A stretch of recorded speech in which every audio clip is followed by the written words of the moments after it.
Okay, I'm from Politecnico di Milano, blah, blah, blah, blah. I'm working on design for sustainability since quite a while, and among other things, I'm the promoter and the head of this project, new EU-funded project, Learning Network on Sustainable Energy System.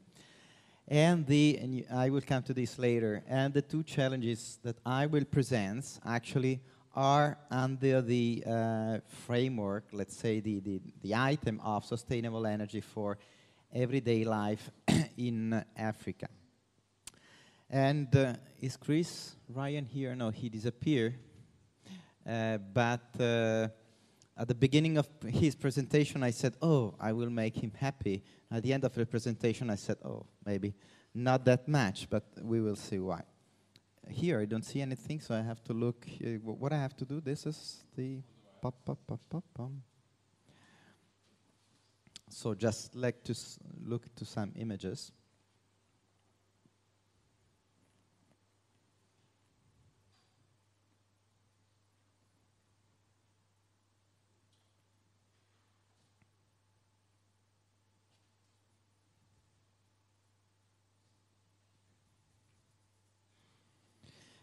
What is coming clear from these images is that the energy has a profound effect on sustainable development.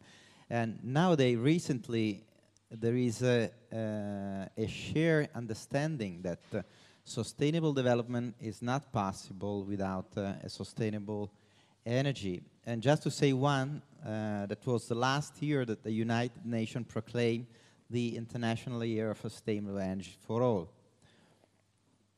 But, and here I will make it faster because Chris helped me in doing this, definitely, many authors, many researchers working on energy system and sustainability are saying that the paradigm shift is needed in the energy sector to go towards a sustainable energy for all. And this means to go, and this has been said quite carefully by Chris, we have to move from centralized system from and non-renewable energy system to distributed renewable energy system.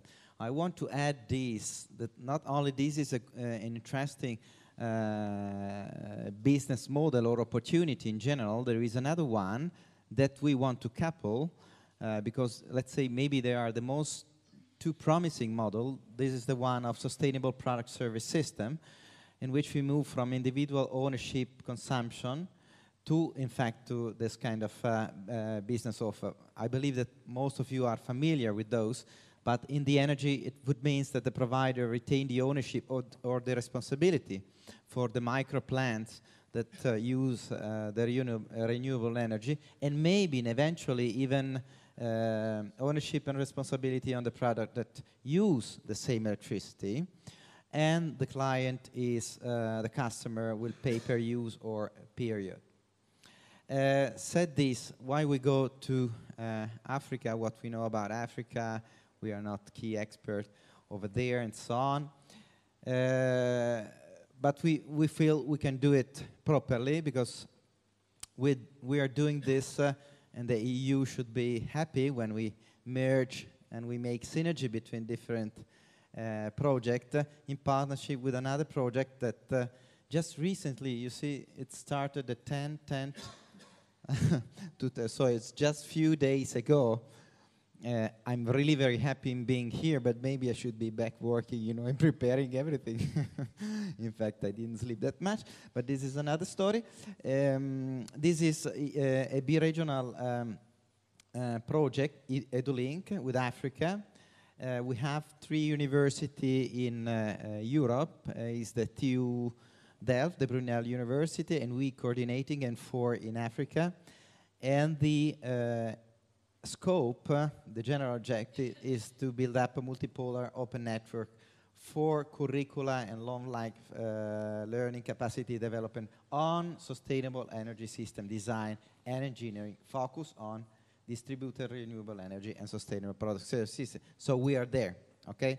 So we are in a framework that give consistency to the challenges. So what are the challenges? The first one is sustainable eating in Botswana, and the challenge proposer is not actually me, I was discussing, but it's the University of Botswana, which is one of the lenses, the new starting project.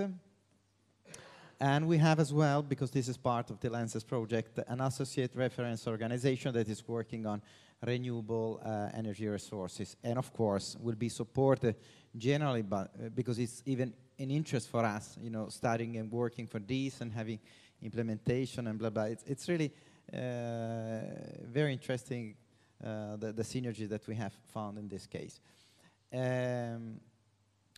Just to say very briefly what happened today in, this is the Tlokveng village in close to Bagarone, is in a rural area, Botswana, and this is why I would make Chris not so happy, because we are not working in a city, but in close to a rural area, and we will see afterwards a slum.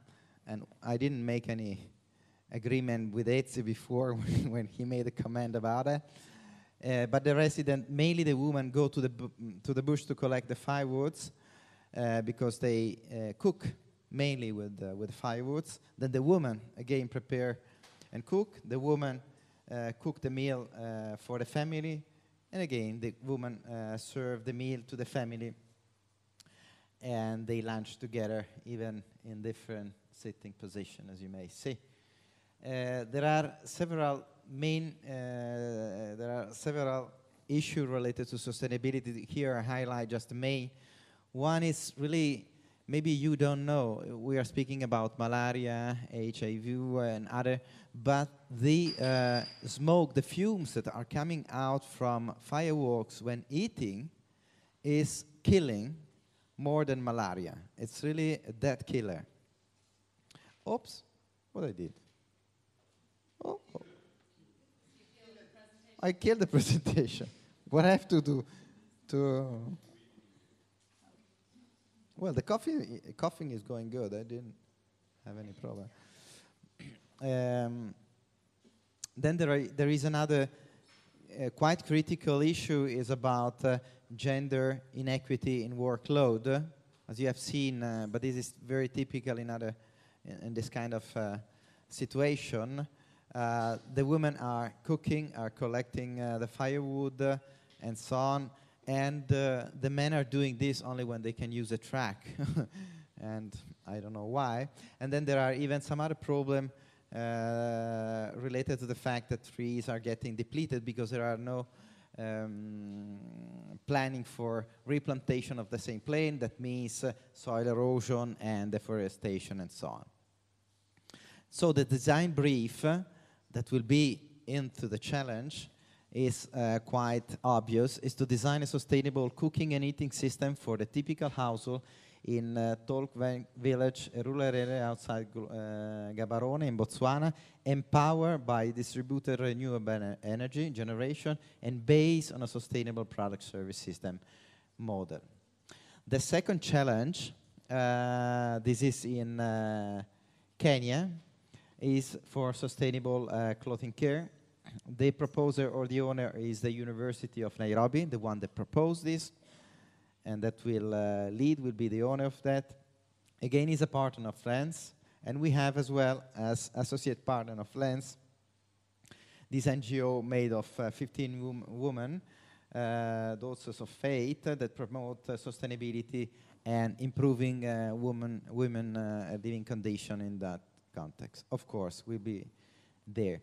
What happens usually here is that the residents buy second-hand clothes from local sellers. These are some pictures that tell you what happened. Women buy the water from communal water vendors, so there is not the piping system that take the water wherever, and the cost is very high. The cost is higher than in the nearby Gaborone city. And then they are using bases and jerrycans for washing and so on. And then after washing, they are hanging in the shacks to have them dry. Sometimes they are, because not all the person have an iron, maybe some, so they are sharing an iron inside. And local tailors are repairing, because of course, in this case, long-lasting product is not just an environmental issue, it's an economical issue, but it's good even for the environmental as well. So here we have some main issue, sustainability issue. One is the fact that the children sometimes, many times, are used to collect the water even to wash, but these take them out of the education to the schools. Again, there is a gender inequity in terms of workload, because the women, again, are basically collecting water, are doing all the things related to washing clothes. And on a more environmental dimension, well, the washing system is not, in fact, so efficient, so there is an overuse of water compared to what could be, as well as soap and detergent. And usually this water is even a drinkable water. So in this case, the design brief, close, similar to the other one, is to design a sustainable clothing care system for a typical household in Kibera slum, which is nearby Nairobi, empowered by, again, renewable distributed energy generation and a sustainable product service system model. So I welcome you to the workshop. The first one, we thought to divide this, and because we have 2 hours, from 2 to 3, we will work on sustainable eating, and from 3 to 4, we will work on sustainable clothing care. Of course, you are not all person from this context, and so it will be, we have, it could be difficult, you know, because you are not local to design something that is close to there and so on. But anyhow, we want to have an open discussion, and maybe we have even identified a way in which to generate idea.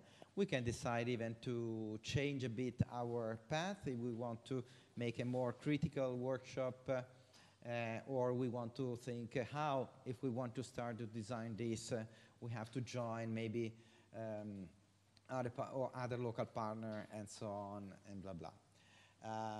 Okay, I think this is the last, and I thank you for the attention.